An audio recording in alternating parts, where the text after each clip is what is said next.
Good afternoon, everybody. My name is Katie Ensweiler. I'm the Senior Marketing Manager here at Von Lehman CPA and Advisory Firm. Thank you so much for joining us today. A big thank you to our partners on this, HORAN and Graydon. We absolutely couldn't do it without them. And I think we're in our 4th year running on this series. So it's been pretty good and we appreciate everybody's participation. Before we get started, if you have any questions, please feel free to enter them into the chat feature. We'll do the very best we can to get to everybody's questions, but we do have a packed agenda today. But I will be recording the session and sending out a recording link to everybody at the conclusion of the event, as well as all of the contact information for everyone participating in the session today. Also, if you are on for the 50 minute requirement, you will receive a CE certificate for that. We will be sending those out in the coming days. With that, I will go ahead and turn it over to John and Paul. Well, thank you, Katie. I think we're going to kick off with Carrie. Yeah. My name is Carrie Walls. Thank you everyone for joining the call today. I'm a manager at Von Lehman. I joined Von Lehman in 2013 and I specialize in employee benefit plan auditing. I'm going to serve as your moderator today. And then John and Paul are going to go ahead and do the presentation and then we'll take questions. So I'll be moderating all of that. So Paul, do you want to go ahead and get us started with an introduction and then John and then the presentation? Sounds good. Sounds good. Be happy to. So good afternoon, everyone. Thank you for joining us. My name is Paul Carl. I'm the man with no last name. I am a 36-year retirement industry veteran, first 8 with the U.S. Department of Labor. And the last, oh gosh, do the math, 28 plus years. I've been working with a variety of clients ranging from Fortune 50 to, to very small retirement plan sponsors. Thank you for being here, John. I'm John Kirk. I'm a partner and head of the practice group for employee benefits and executive comp at Graydon. Paul's got me beat both at the Department of Labor. I only worked there for a little over 3 years, and I've only been practicing law for a little over 20. So I'll defer to him for wise and sage statements. But I work exclusively with plans, all sizes, all shapes, all employer sizes, governmental, public, private, whatever they may be.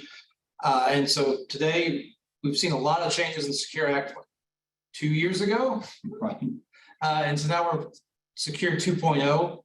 We don't have a ton of guidance yet. So you're probably going to hear Paul and I both say, we're expecting guidance on this, or we'll need more guidance on this, but we're going to hit at least the high points. And if we don't cover something and you have a question, please ask. We may know at least what we know today. We can always come back to you when we know more. Right, exactly. So we'll get started and jump right into the overview of what is being called in the popular manner Secure 2.0. This is a bipartisan act, which was really part of the consolidated budget bill. What you may not realize, there were 3 different bills making their way through Congress, parts of the Senate and the House. These 3 bills were all bipartisan in nature, and several of them had been in place for quite some time.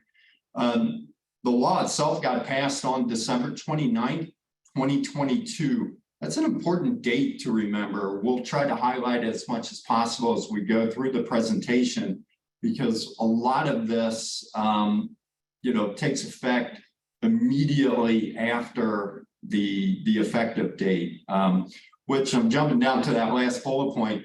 So the law does have effective dates that range from 2020 through 2028, and that's not a typo. It's true. A lot of the items that are preceding the enactment of the law was cleanup related to, in particular, the original Secure Act from 2019, as well as the CARES Act that took place in 2020 during what I'm sure a lot of people remember COVID. But in any event, Secure 2.0 has 92 provisions in it. And the good news is we're not going to go through all 92. what we're going to do is highlight those provisions that we feel like are most important for retirement plan sponsors in particular. Right, and we're also sort of touching on things that we're getting the most questions about. So we think the things that are coming down now, or that people just saw, or it's making the news the most. Number one is automatic enrollment. We've been hearing about automatic enrollment for years and years. John, you bring up something. I made a little note here. So in the late 1990s, I had a restaurant client. It was a franchise, and they adopted, as far as I know, what was the first auto enrollment. It was called negative election. And when their plan was presented to the IRS for a determination letter, the IRS actually, they approved it. They didn't like it. So it was later that, and I forget which law it was, there's been so many, but it was the early 2000s, I think, that a law got passed and adopting auto enrollment out of the recognition that people were not saving enough for retirement. And so they've been talking about making it required for years. And so you'll hear a bunch of noise. We hear a bunch of noise and it would die off. We hear a bunch of noise and it sort of die off. Well, now they've actually gone and done it. But it doesn't really apply to probably most of the people on this call. So it does apply to 401k and 403b plans for essentially calendar year plans starting 2025. But it exempts governmental plans, church plans, plans with less than 10 employees, simple plans, plans of employers who've been in existence less than 3 years. Anybody that already had a plan in existence the day the law was passed, so back to December 29th, 2022. So essentially, it's only brand new plans will be subject to this. Also, if you, and it may not apply to a lot of people out there, but if you join the new multi-employer plans of MEP or PEP, you can't bring your grandfather in with you. You'll have to jump into a new plan in which automatic enrollment applies. That's not to say anybody that has a plan is absolutely entitled to start auto enrollment, but for brand new plans, essentially, you will have to do automatic enrollment. It will have a default rate that starts at somewhere between 3 and 10% of comp. Employees do have a 90-day unwind period. So if they don't do anything, they get automatically enrolled. They have 90 days to come back to you and say, no, I didn't want to be in the plan. And they get their money back, no penalty, and they just move on. The other part of this is it has an automatic escalator. Now, again, the employees can opt out of that, but it starts at 1% per year escalation up to at least 10%, but no more than 15%. So a lot of the plans we've seen in the past might auto escalate up to 6%. But here the government is saying, no, you have to go up to at least 10% unless your employee opts out. And all the way up to 15%. So I mean that's a sizable chunk of compensation that could be going into plans. And the whole purpose behind the auto enrollment feature is really to get people saving for retirement. Statistics will show us that plans that auto enroll their participants usually have about a 90 to 95, what I'll call stick rate, where people are, continuing to contribute to the retirement. And, plans that auto escalate, there's probably about 70, 75%. I haven't seen a statistic lately that if you have auto enrollment, 75% of plans with auto enrollment will auto escalate. So this really isn't a new feature. It's just the fact that it's become mandatory for new plans, and fortunately grandfathered for those plan sponsors that don't want auto enrollment. There is no requirement at this point, not to sound cynical, there's no requirement that you adopt auto enrollment. Right. But if you are one of the grandfathered plans, and maybe you're having some trouble with testing or things like that, auto enrollment's always something to think about, especially about large lower paid population, just to have them start making those deferrals will definitely help. Right.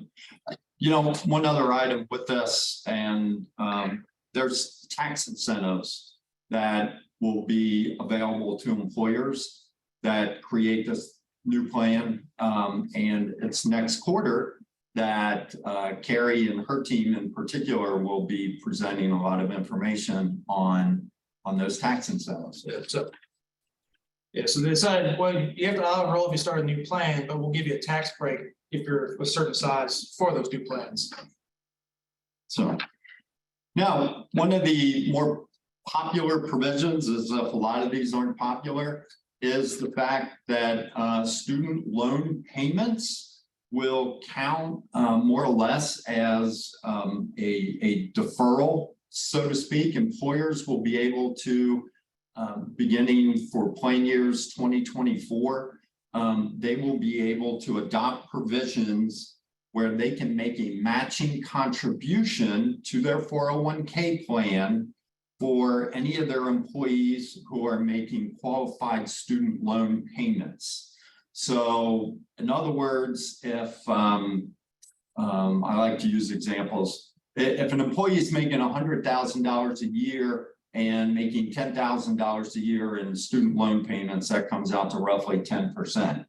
If the employer matches, let's say, dollar for dollar on the first 5% deferred, the employee with the student loan will be able to self-certify that he or she has made these student loan payments, and the employer who adopts this provision will then, be counted on to make a matching contribution as if that 10%, that $10,000 had been deposited into the plan. So it's a really nice feature for those individuals that have an excessive amount of student debt, have not been able to save for retirement, but the employer wants to help them out somehow. That's right. And we're still subject to the deferral limits, the 402G code, so they can't put more than the actual limit.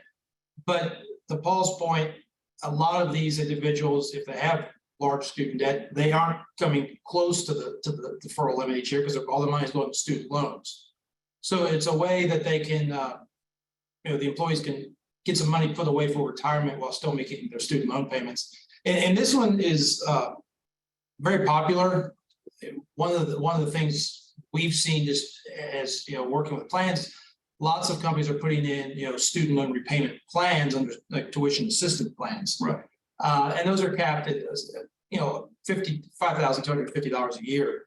So here there's potential to put actually more for the retirement. It's not direct dollar for dollar like tuition assistance, but here more money can still go into the plan, so the employees can still get the money, in a larger amount. Right.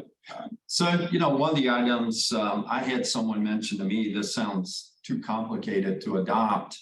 And, I would just mention to employers, what's your competition doing? Right. So, yes, we're looking for talent.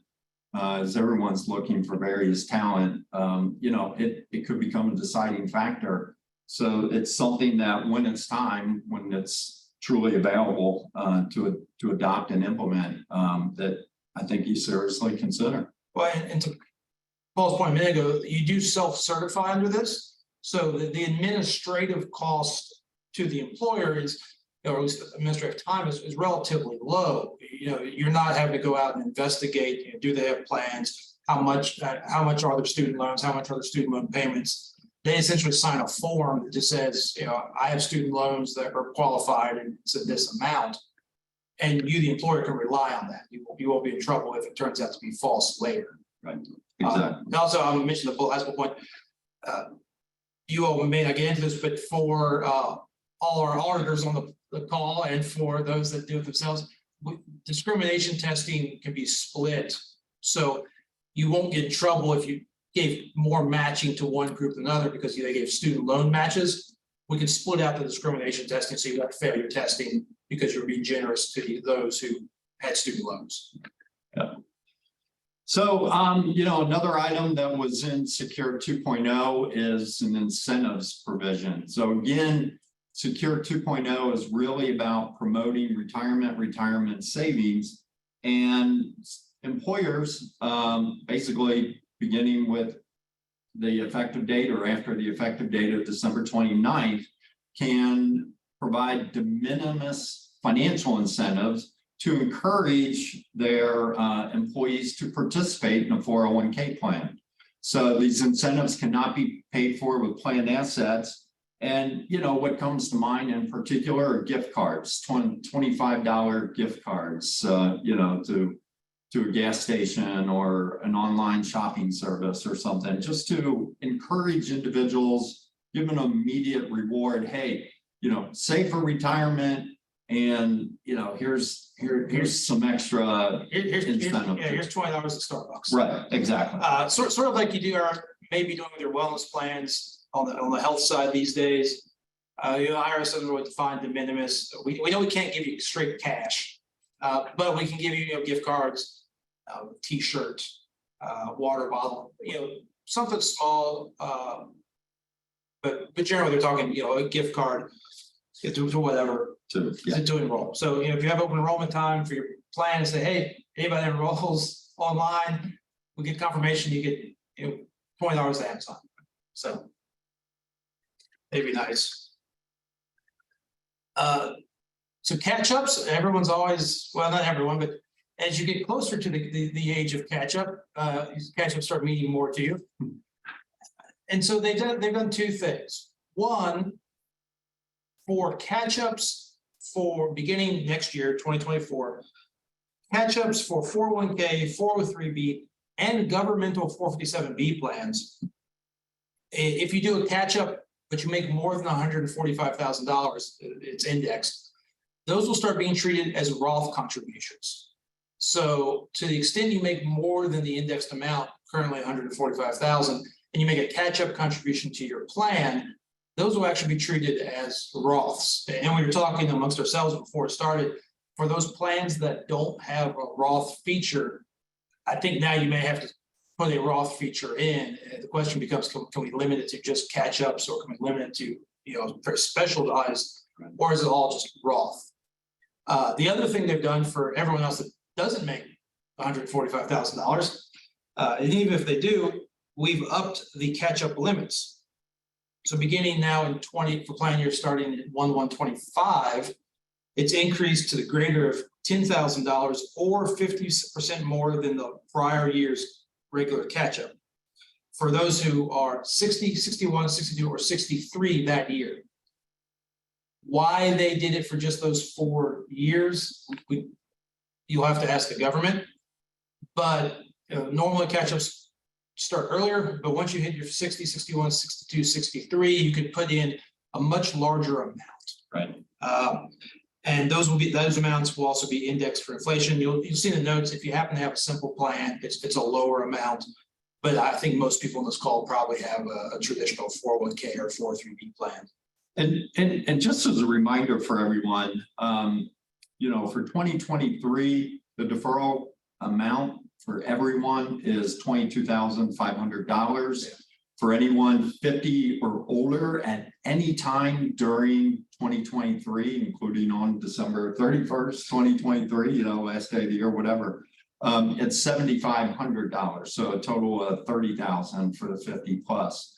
The Roth requirement for the $145,000, I mean, that's a revenue generator. It absolutely is. I mean, you're going to pay taxes on your contribution before it goes in.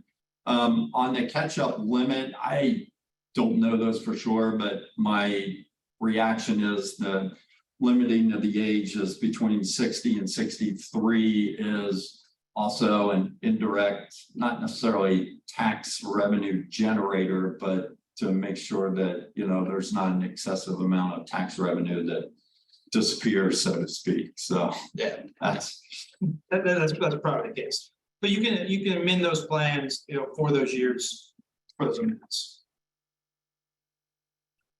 So the emergency savings accounts, this is a little nuanced provision that was added into the Secure 2.0. It had shown up a little bit, but wasn't really highly discussed in the bills that were making their ways through Congress. So this, at the end of the day, this was a little bit of a pleasant surprise. This is an extra contribution that you can adopt for your employees to make. It's pension-linked emergency savings accounts. It is for non-highly compensated employees, and basically it has a cap of not more than $2,500 indexed. The contributions would need to be made on a Roth basis, and it must be held in cash or other investment forms consistent with the need for liquidity. So, think the money market fund or the stable value fund. The interesting piece with this is over and above, that deferral and catch-up limit. So again, going back to for non-highly compensated employees, they can max out at 22.5. And if whether or not you're 50 plus, you get an extra up to $2,500 in emergency savings account money you can set aside. If you're under the catch-up, $30,000 plus the $2,500. Yeah. So it really hasn't gotten much press that I've seen. It really hasn't. In the sort of the preamble in the area of the regulations when this came out, where they talk about why they did, is that a lot of people don't have cash if a sudden emergency came up. If I had a car, $2,000 car repair, many Americans couldn't pay for that. So this was trying to think of a way to force saving, and not even force savings because it's still voluntary. But you are allowed employers to auto enroll, so you can auto enroll your employees into this savings account as well at 3%. There's no minimum balance. There's no minimum contributions they have to make or keep in the account. They can have at least one withdrawal per month. There's no fee. You can't charge any fees, and this would be really more with your service providers, but there's no fees charged to the employees for the first 4 withdrawals per year.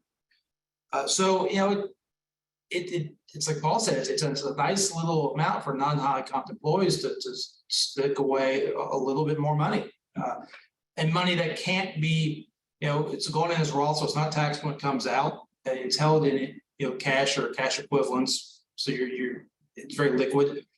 And for those employers that see a lot of maybe hardship withdrawal requests or those sorts of things from employees, this may be an account you could set up for them where they could get that cash quicker without sort of any administrative issues. You don't have to go through the hardship withdrawal process, but that has been sort of softened under the Secure 2.0. But you can have this account where they just have cash, they can pull it out, once a month as needed, and they can refill it and go from there. So it's you may amend your plans to do it, but we are seeing, even though we haven't seen a lot of press about it, I've heard employers sort of ask about it. The required minimum distributions, if you haven't heard, the age changed again. Yeah. So it wasn't that long ago that the RMD age was 70 and a half and then jumped to 72.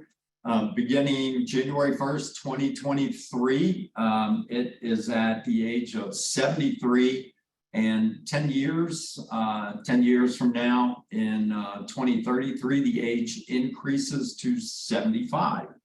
So, it's a benefit for those individuals that aren't ready to take a required minimum distribution. And, basically they can defer the money a little bit longer. We do know that guidance is needed because the language seems to create some confusion, especially for participants, or really this affects IRAs too. IRA holders born in 1959 in particular. And now's a good time to point out that, a lot of these provisions we expect some additional IRS guidance on for sure. Really a lot of guidance, because some of these changes are complex, some aren't so much, and if the goal is to sort of make saving easier, we're going to need to see how that happens, because some of these look like they could be very complex, or they could be somewhat simple if they just eliminated certain sections. Right. But for those of you who have plans, you will need to talk to your service providers who are handling your RMDs to make sure they are delayed if the employee wants them delayed. The employees will need to know, hey, you don't have to do one this year. I know we all just feel like we just amended our plans for the RMDs because it was back in 2020 when it switched to 72. So it's time we'll have to amend them all again, but at least operate the plans. Even if we haven't amended, we have to operate the plans in accordance with this requirement. Right. And just a reminder for everyone, in the qualified plan space, 401k space, a plan can allow an employee who is not a 5% owner, as long as that, that participant is still working and still employed, to defer their RMD until when they actually terminate. Unfortunately, this does not apply to 5% owners of organizations, but it is an option that's available to employees. You just have to make sure when they finally do separate from service that they figure out that, hey, we need to get RMDs done fairly quickly. Exactly. Other changes to RMDs, this is more for the benefits nerds in the room. Surviving spouses, the old rule essentially said you had to use different lifetime. Now you have a choice. So if your spouse was the participant and they pass, then you, the surviving spouse, can decide to either be treated as the deceased spouse, so you can be treated to use their lifetime, or you can use your lifetime. So if you had a younger spouse that died, and you inherit their IRA, for example, or their account, you can then choose to use their life expectancy, so you could delay taking those RMDs. Or if you wanted to speed them up, you could treat yourself as an older spouse. But one of the better news is the reduction of the excise tax. So if we fail to take an RMD, and we routinely correct this for clients all the time, is where we've missed RMDs for various reasons. It used to be it was a 50% penalty on the amount above, below what the RMD should have been. It's reduced to 25%. But now, if we correct it in a timely manner, which is essentially under the guidance within 2 years, we can reduce that all the way to 10%. Right. Yeah. So it's still very important to make sure you do the RMDs correctly. But if you happen to mess it up or you miss one, it's a significant reduction in the penalties for that, the excise tax. So plans several years ago, I forget which law this was, but adopted the automatic rollover limit. Essentially, before this provision was in place, anyone with a de minimis account balance as defined as $1,000 or less could be forced out of the plans to taxable distribution, provided they were given at least 30 days to respond in writing to take a distribution. In an effort to preserve retirement assets, but move them out of plans, especially where participants may go MIA, missing in action, there was an adoption that allowed an automatic rollover between $1,000 up to $5,000. Well, times have changed, and finally Congress caught up with it. So this mandatory cash out provision can be increased to $7,000. This will be effective for any distributions made after December 31st, 2023. So it starts with 2024. And it's a neat provision to have. I still come across a few plans here and there that have not adopted the automatic rollover limit. And, to me, it's a no-brainer because it gives you the opportunity to sweep or move out those low account balances. And then now those low account balances can be up to $7,000. Yeah, we recommend the clients all the time, look at your accounts, work with your advisors, do that sweep, every year. I would say every year, but at least every other year, and get rid of those lower account balances, sweep them into an IRA, get rid of the administrative costs associated with those, and tracking down employees and all those sorts of things. And it's not in our slides, but they are creating, the laws ordered the IRS now to create, the Department of Labor, a lost and found, which essentially will be an online searchable database that employees can go into and search for missing accounts. Yeah. And so whether it's in the plan or you've rolled them into the IRA, they can search by social security number or name or however they're going to set it up and find where you've rolled that out. So if they have sort of vanished off your radar, you can still sweep those accounts into an IRA, and there'll be a way for them to find it in the future.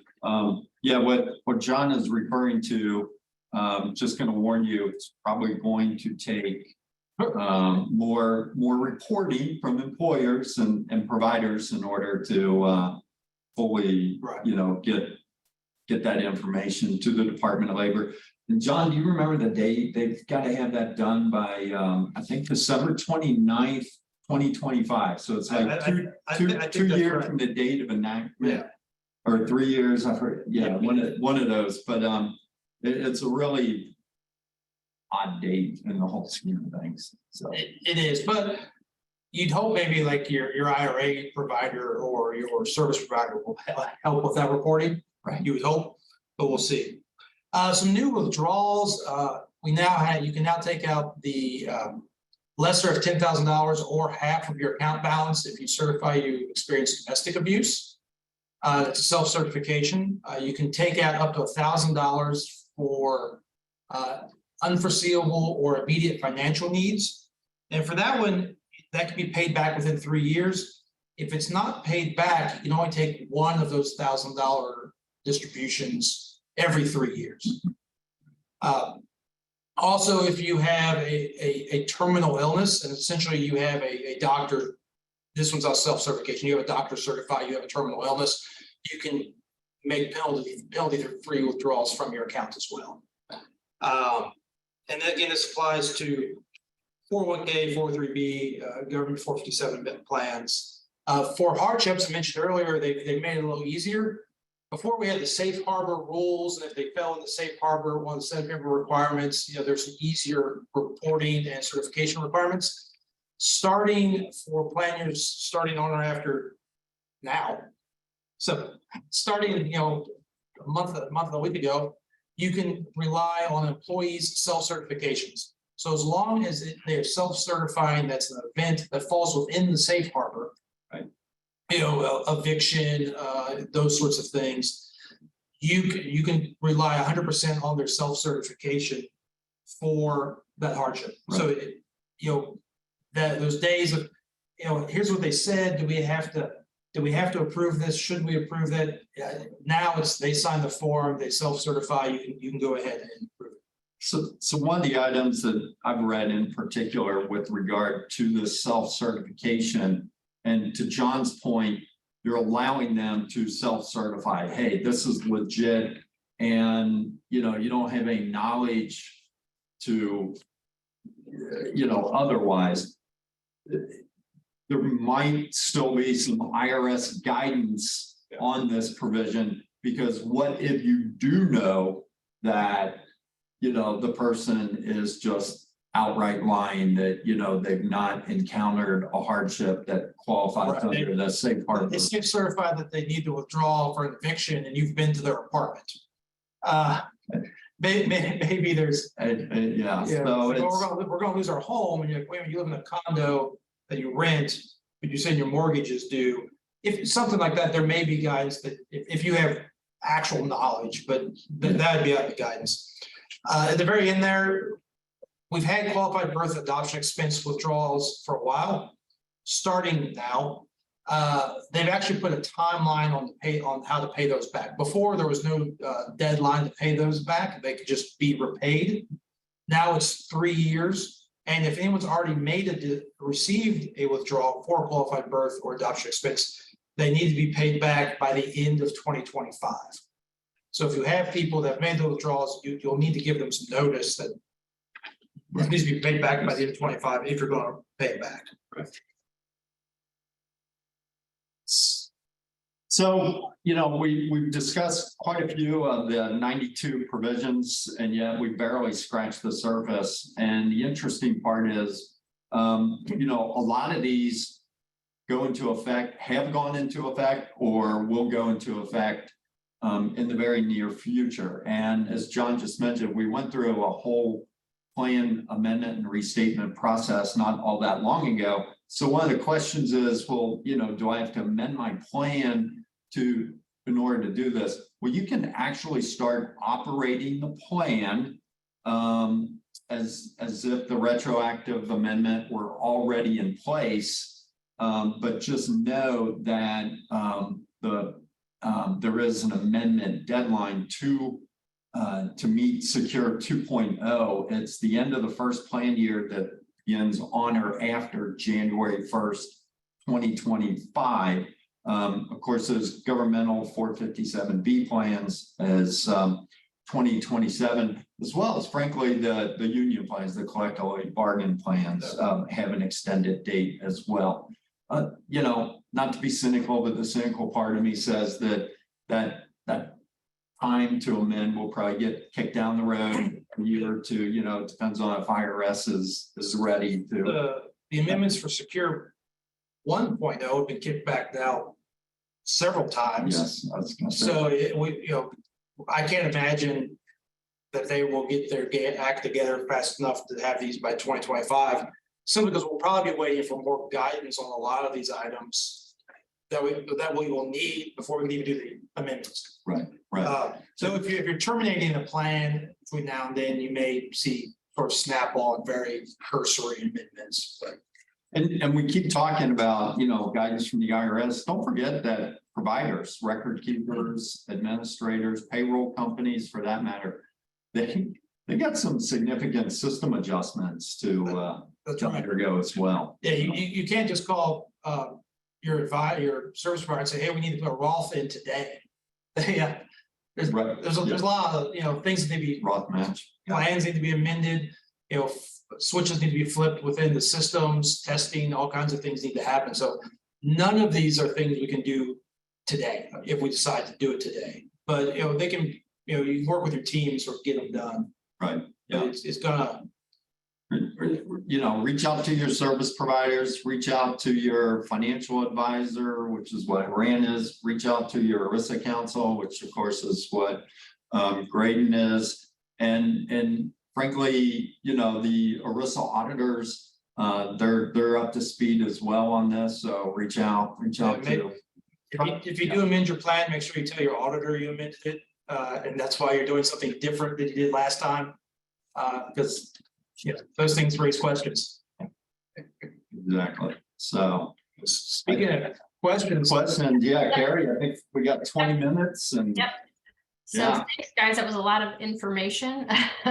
I know that there's a lot out there. So we do have some questions from the audience. So if a plan sponsor already has auto enrollment, do they have to adopt the auto escalation requirement, and what is the timeline for that? Maybe I misunderstood, but I believe that if as long as they're already a plan before the date of 12/29/22, they don't have to adopt the auto escalation. Is that correct? That's right. Yeah. The only people that have to do the auto escalator are those that would be required to do the auto enrollment. If you're already doing auto enrollment, then you would not have to do that. You can. We've always been able to do auto escalators, but you will not be required to do it. Right. Okay. The next question. What is your opinion on the automatic enrollment for MEPs? Administratively, it makes sense to require all groups to implement it, but there are plenty of co-sponsors who wouldn't be subject to do it because of the plan effective date, and they may Right. push back for that. So I mean, yeah, I can see that being an issue. You know, for MEPs, I'm generally of the opinion that what's good for one is good for all. Simply because you do run into issues with testing and lots of other things potentially. If, you know, say one of the larger groups doesn't do auto enrollment and one of the smaller ones does, it could skew things. So, you know, I think it depends on the mix, but I would probably recommend that everyone do it. I don't think right now, we have no indication that you would all be required to do it, but I very well could see the IRS coming back and saying, no, if you're going to do an MEP, everybody has to auto enroll, because the MEP is considered the new plan. Right. And so it would be a new plan that came into existence after the deadline. And just for clarification for everybody, MEP is an acronym for multiple employer plan. Yeah. So Sorry. One of the things in Security 2.0 is they made it a little easier for those to exist. Right. Yep. Katie, this kind of is a question for you. Will the slide deck be shared at the end of the presentation? I think that's something we can go ahead and email to everyone. So Absolutely, that's not a problem at all. the next question, would the matching amounts over the student loan payments be made after the year end? Or is this something we're supposed to do quarterly or throughout the year? Or how would that match on those student loans be handled? That's a great administrative question. You know, whether the IRS rules on that or not, I would think that employers would be able to adopt a procedure that is most convenient for them. You know, bring in your information quarterly, monthly, quarterly, semi-annually. You know, it's reasonable to expect it at least once a year, but I mean, we know it won't be on the same, for most employers, it won't be done the same time you do regular match, because you know, it's not, you're not paying your student loans twice a month. right. So I would think monthly, quarterly sounds good to me. You know, it's easier to figure out, we got 3 months worth. It's actually probably a more substantial number than a match on whatever your 1 month's period is. I would expect the IRS to make it, they don't tend to like one time a year type payments. So I would expect it like a quarterly, or, you know, do one in the summer, one in the winter kind of thing. But I doubt they do monthly, but I think we'll have to wait and see. Right. Another question from the audience. Can the employer contribute or match into the emergency savings account? No, right now, again, maybe they change it, but right now it's employee only money, right, because it's Roth. So it's after tax money that the employee is putting into that. Okay. If one participant was born in 1959, should we let them know now that the RMD is in flux, or if they are still working it out, does it really matter? No, it doesn't really matter. I mean, because if they meet the 73 requirement, then we need to go ahead and administer it based on the age 73 requirement. Right. The only issue, for age 59 or 1959 births is it technically triggers RMD when you hit 73 and again when you hit 75.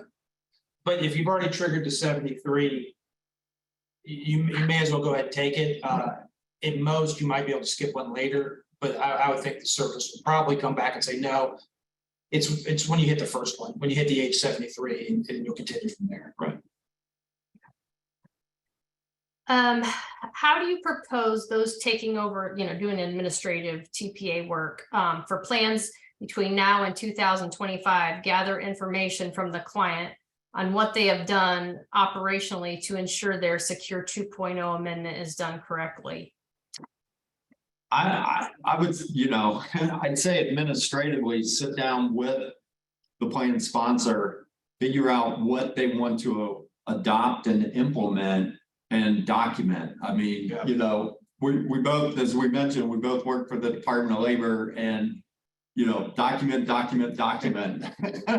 is, you know, is the general rule of thumb. I can tell you, as I've been doing secure 1.0 amendments and the hardship amendments that we sort of just finished, Right. you know, there was quite a gap between when that was enacted and when the amendment finally had to be done.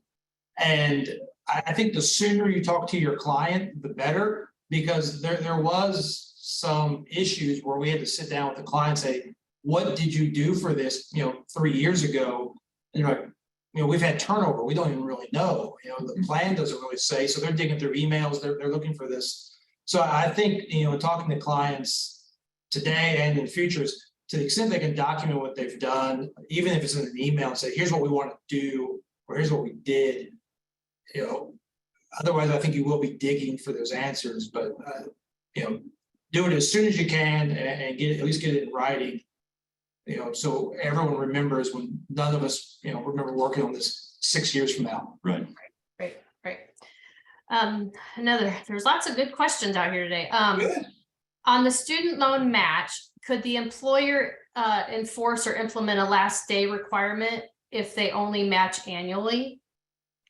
If the employee leaves mid-year, they likely won't want to match that person for the payment that they made while employed. Again, we probably need guidance, but Yeah. if I had to guess, since this is a pension linked, you know, the matching for the student loans is sort of linked to your 401k or Right. 403b already. If I had to guess, I would say, well, pretty much the same requirements, the same rules that we use for a regular matching contribution would apply. Right. So absent the IRS saying otherwise, I think you'd be reasonable in saying, well, no, we have a last day match requirement. Okay, another one. Are all of these protective benefits? Asking because if a plan allows for one of the secure 2.0 provision, but joins an MEP, which doesn't allow that provision, how do we manage that? Most of what we talked about are optional, but I think there could be a cutback issue for a protected benefit. You know, if you had some of these, for example, the match on student loans, you know, that you know, guidance will have to. We absolutely have to have guidance, because if you're matching student loans and then you move over to MEP that, you know, does not allow that. Right. Well, now we have cut back a benefit. Right. I mean, it's a benefit for a very limited number of people, but it has cut back. But, right. So I think, you know, that one, once we start getting into questions, are these protected, those sorts of things, I think that's very much where we need the IRS to weigh in. Yeah, I feel like the IRS has to provide guidance on a lot of this stuff. Absolutely. You know, sort of the rule we operate under a lot of times is if it's worse for the employee, it's probably a cutback. Right. So you know, the IRS kind of lives by that mantra a lot of times too. Right. Sure.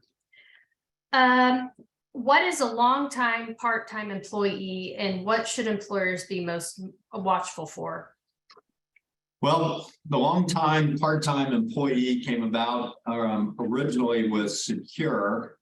And it's any employee who doesn't otherwise meet eligibility for the plan, but has worked between 500 and 999 hours per year.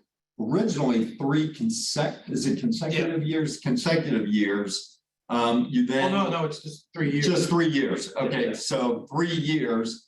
And then they needed to be allowed into the plan from a deferral purpose. The funds did not need to be matched, but they needed to be permitted to be in the plan. Yep. Secure 2.0 has shortened the 3 years down to 2 years. 2 years. And it's retroactive, to Paul's point at the very beginning, retroactive back to 2020. So we should have all been tracking our part-time employees who have been with us multiple years. to see how many hours they worked each year, and if they hit that 500 a year, is it counted toward a year, essentially a year of service to get into the plan. Again, don't have to match, don't have to connect and all those sorts of things. We just have to give them deferrals. But they had to do it for 3 years. Secure 2.0 came in and said, no, instead of 3 years, it's 2 years. So there could be people, based on when we started, that are going to be in this plan relatively soon. If you have a bunch of employees who work under 1,000 hours, more than 500, but consistently for multiple years. Right. And I'll just throw in, you know, if these are for plans that are requiring a year of service, so 1,000 hours or more per year.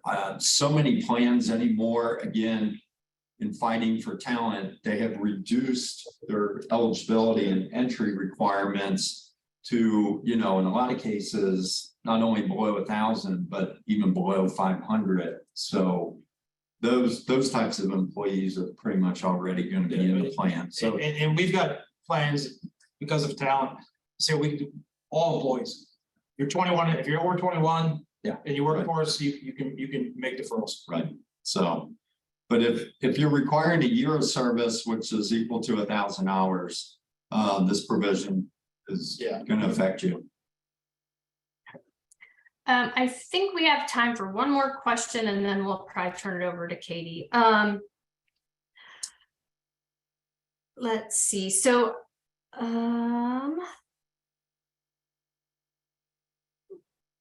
if all the 401k and 403b plans are created after Secure 2.0 effective date, required to have an auto enroll immediately or at some later date. So like, when does that become effective?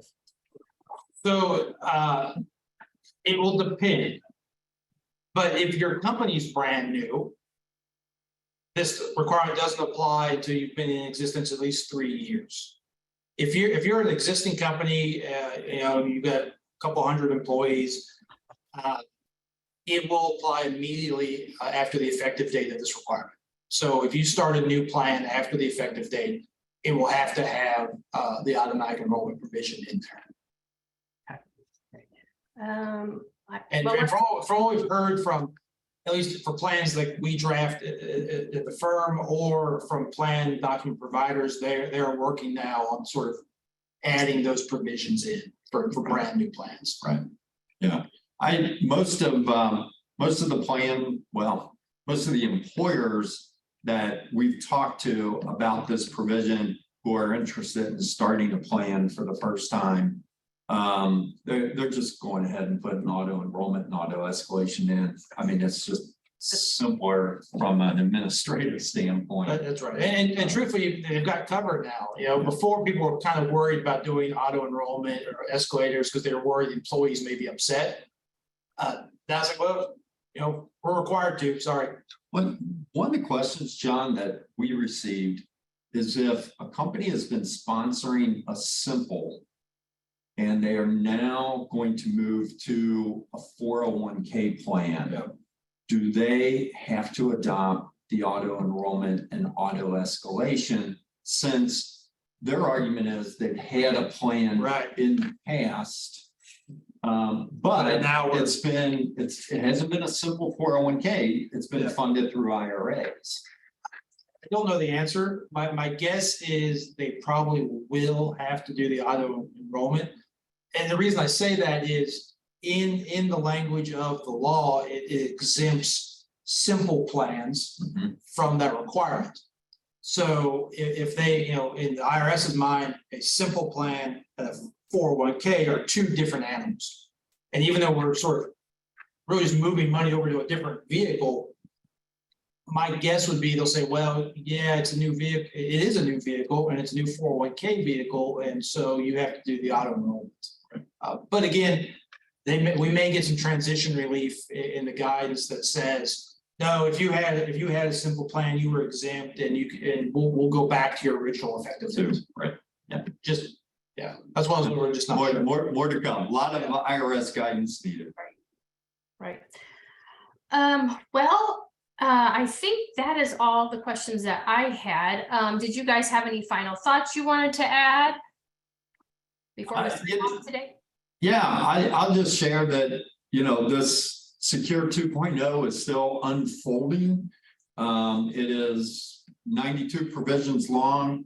There's large components of it that are dedicated to retirement plans. There are components that are dedicated to individuals. So it's far-reaching and really affecting most, if not all, Americans in some form or fashion. But at the end of the day, the purpose of it is to enhance retirement savings opportunities and promote retirement savings, because as a country, we are woefully undersaved for retirement. And I still remember a bus years ago that had a big billboard advertising an advisor or investment firm, and it said there's no do-over at retirement. You either saved enough or you didn't, so. I like that. Yeah. No, I would echo Paul, guidance is not come, so we'll sort of stay tuned. Things we've talked about today very well could change in a couple of days, week, month, whatever it might be. I will do one shameless plug. If you haven't heard enough about Secure, Graydon, we're doing a 3-part webinar series starting later this month on Secure. So we're going to do a deep dive into all of these features. I'm not saying we're going to get to all 92 provisions, but we're going to get to a lot of them. And we'll have as much guidance as we have at the time. And so some of these questions you might have asked, we should have answers to, or at least give a little more study as well. But I think for right now, talk to your providers, talk to your advisors about, again, a lot of these are optional, RMDs are not. A lot of these other ones are potentially optional. So think about, do you want to do it? And will it help your employees? Will it help administratively? And your providers and help you do it. Are they set up to do it? Because you may want to do it right now, but they're like, well, sorry, we don't have the systems quite in place. Right. But so I think it's wait and see, and then we'll just keep learning as much as we can on these. Okay, great. Thanks, guys. That was a great presentation. Katie, I'm going to turn it back over to you. Sounds great. Thank you so much, Carrie, for moderating today's discussion. I very much appreciate it. And Paul and John, great deal of information. I know someone was asking about the PowerPoint. We'll be sure to send that out, as well as a link to today's recording and the contact information for all 3 of our presenters today. As a reminder, if you were on for 50 minutes, you will be receiving CE credit. We'll be sending those certificates out in the coming days. That's about it. That wraps it up. Thank you, HORAN and Graydon, for your continued partnership on this. And I hope everyone has a great day. Thank you. Thank you. Bye, everybody.